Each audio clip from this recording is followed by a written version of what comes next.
Levesque. Lovely to see you. Good to see you. How are you? Good, man. Good. I refer to you as Paul Levesque, the exec here at WWE. Most fans would know you as your on-screen persona, Triple H, multi-time world champion. Yeah. How many championships is it? 14, I think. 14, not that you're counting. Yeah. But it's on my cards. Is it? Yeah. Talk to me about your sort of behind-the-scenes role with the company and how it's become such a big part of what you do now for WWE. Well, that is what I do for WWE now, right? I'm the executive vice president of talent, live events, and creative. So from the talent and live events side, I handle everything that has to do with our talent, from the recruiting process of where we go find new talent, through training, through the performance center, through their onboarding into the roster, to their entire careers and beyond, through Hall of Fame, all of it. So their day-to-day existence within the WWE and beyond. And doing this documentary, we're getting to know the real people behind the personas, Charlotte and Sasha especially. You being a performer, and I guess someone who quite enjoys the spotlight and the energy from the crowd, how have you found that transition going from in ring to the boardroom? It's been great. I mean, I've always had a fascination, even from when I very first started in the business, kind of with the behind the scenes of the business, the kind of the putting it together, the coming up with the concepts and the ideas and how they all work together, to how the production worked, and just there's so many aspects of what you see when you go behind the scenes of it. And I was always fascinated with that, and I think as time went on, I became more and more interested in that, and I had an involvement in that as my career kind of started to wind down.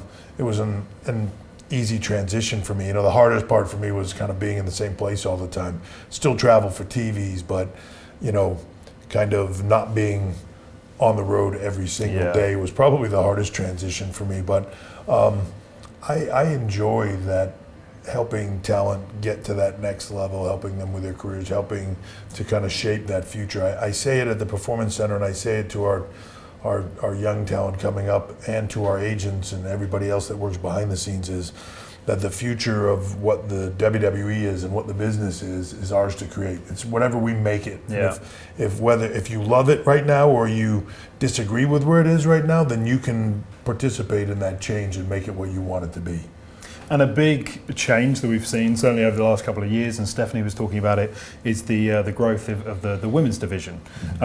You've had a huge impact on that, and you were partly the reason why it's happened. Talk to me about why you think now women's wrestling is got such a big spotlight on it. Well, I think that as the Attitude Era came to be, and so many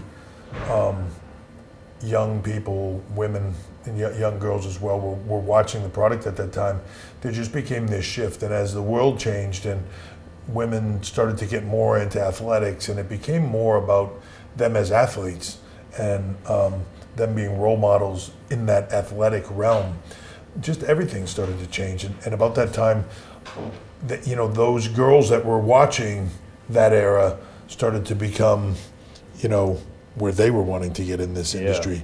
And what they wanted out of it was change. But I think the fan base was also, for me, I look at the WWE and I just think, what would I want to see as a fan? How would I want to, how would I create a superstar? How would I do all that? I just sit in it from the fan point of view, because that's how I started. It was no different with the women. I saw these amazing athletes, and sometimes I would see these amazing athletes that trained hard, that dieted hard, trained hard, worked just as hard as being performers, but weren't always given the same platforms.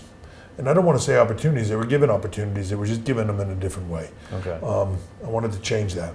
So I started to begin to look at them differently as athletes, and I just told those stories differently and presented them as the athletes that they were.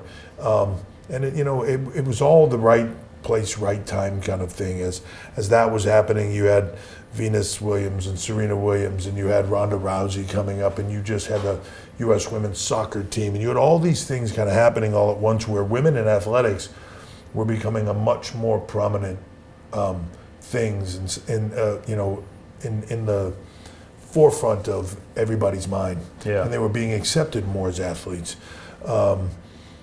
It was the perfect opportunity for us to take our athletes, who I will argue with anybody are among the best in the world, and put them out there in that manner. And have you found it difficult to implement that change? Because just, being around this world for a few weeks now, we're seeing what a giant organization this is, how many people there are in this company. Did you find it difficult to make the transition happen? Anything good like that takes some work, but the thing is, I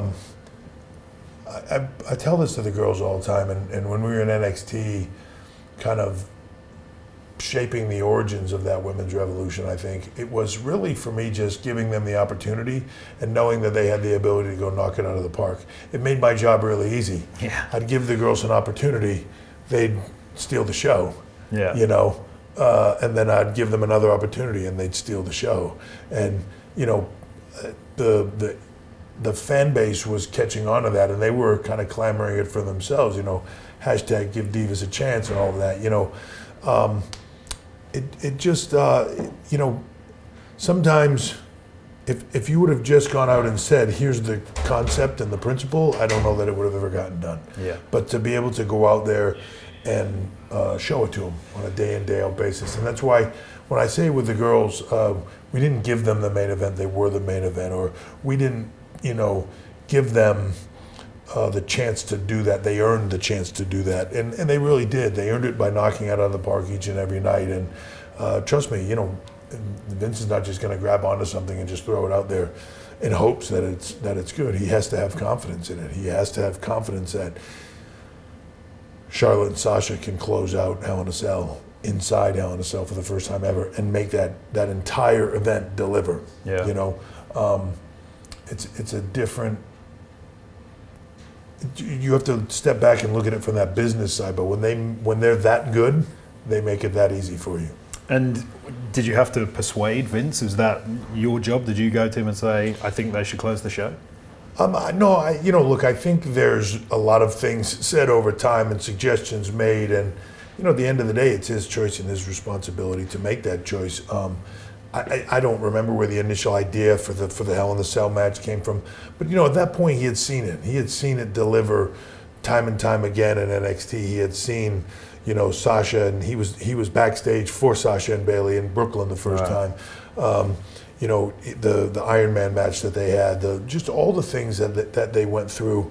He was there along the way watching them. It was the right time, right moment, and to be honest, there are certain things sometimes when I think Vince had to be talked into something. This is not one I think that, I don't remember who's made the first suggestion, but I don't believe it was something he had to be talked into. I think that they had proven themselves enough that he had the faith and the confidence in them to be able to deliver. And that's really what it comes down to. Yeah. And talk to me, if you don't mind, about your relationships with Sasha and Charlotte in particular. We've been spending a lot of time with them. They refer to you as Papa Paul.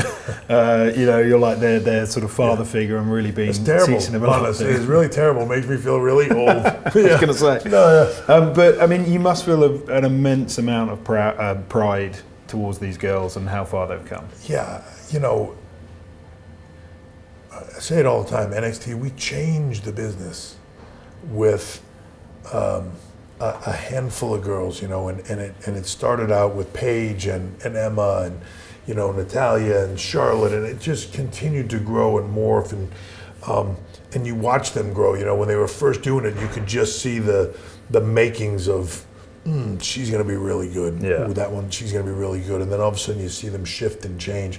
So to watch that growth from, Charlotte walking in the Performance Center first day, or Sasha coming in with very little experience and just too small, and just so many things going against her to just knock it out of the park. Bayley coming in a completely different, look, feel, and everything. It just, the things that they've been able to do, the change that they've been able to make and paradigm shift the business because they were so good.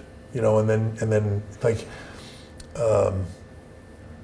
you give them that platform, but when they knock it out of the park, sometimes I know, like, laughing about them calling me Papa, but like I feel like a dad. I sit there and I'm more nervous than I am for me, walking out of WrestleMania, and I'm holding my breath for them, and God, you're just so proud of them when they get done and they knock it out of the park, and you know how they feel because you've been there, you know, and watching them make that shift and that change, and then get the opportunity to come to Raw and SmackDown and just, you know, continue to grow, and now you watch them become these stars, and then, you know, even now I watch them go, some of the stuff I'm most proud about, I watch them go on Good Morning America, or I watch them go on, you know, shows like that, or do interviews, you know, at the highest level, and just represent themselves so well, and so classy, and so, like, dignified, like the respect level that they command as athletes, not as, you know, just a performer or just a sideshow in what we do as athletes. You know, I think there's a lot of guys out there that look at them and go like, I don't know how they do what they do. It's amazing, you know, and it really is. And so, talking about watching them from sort of backstage, Hell in a Cell in Boston, how were you feeling that night? And I mean, out of everything that gets presented on WWE TV, do you feel like you are the most invested in the women right now? I wouldn't say I'm the most invested in the women, because I feel like it's, I almost feel like for me to say I'm the most invested in the women would be a disservice to them. It's what I wanted for them since the beginning, to treat them no different. Right. You know what I mean? Yeah. I don't want to say, I spend more time working on that, or we spend more time helping them, or we coddle them in a certain, we don't. We don't. We write for them. We create an opportunity for them. We help them just like we would everybody else. But then when they get in the ring, they have to do what they do. Yeah. And they knock it out of the park. So I don't want to say it's something that I'm more focused on, but it's something that I'm very proud of. Yeah. I'm very proud of them. They, you know, when you build something from nothing with an effort to try to change things, from the performance center through all that stuff in an effort to try to change things, and somebody delivers to that level, I'm proud of everything they do.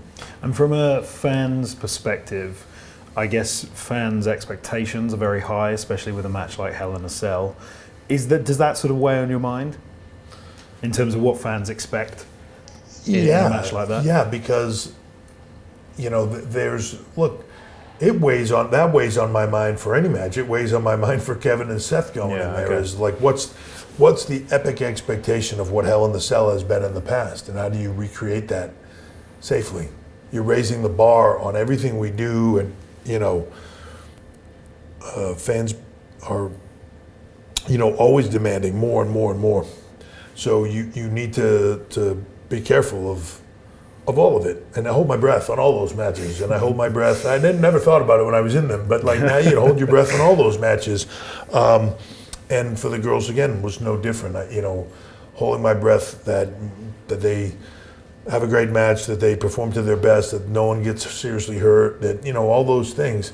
But at the end of the day, holding your breath, but confidently holding your breath, because I know they're good enough and I know they can do it. It's not a question of, I hope they do well. Yeah. You know, if they don't do well, that's the odd time that it happened. You know. And finally, are you able to tell me what you said to them as they came through the curtain after the Hell in a Cell match? Just that I was proud of them, and they're very hard on themselves, which is why they're so great. So there were a few things in there that I knew watching that they weren't happy with. Right. But, you know, you when you're that good, usually you're your worst critic, and you're the hardest on yourself. It's why you're so good. So you can have this epic match, and you see the one thing that you wish you would have done better.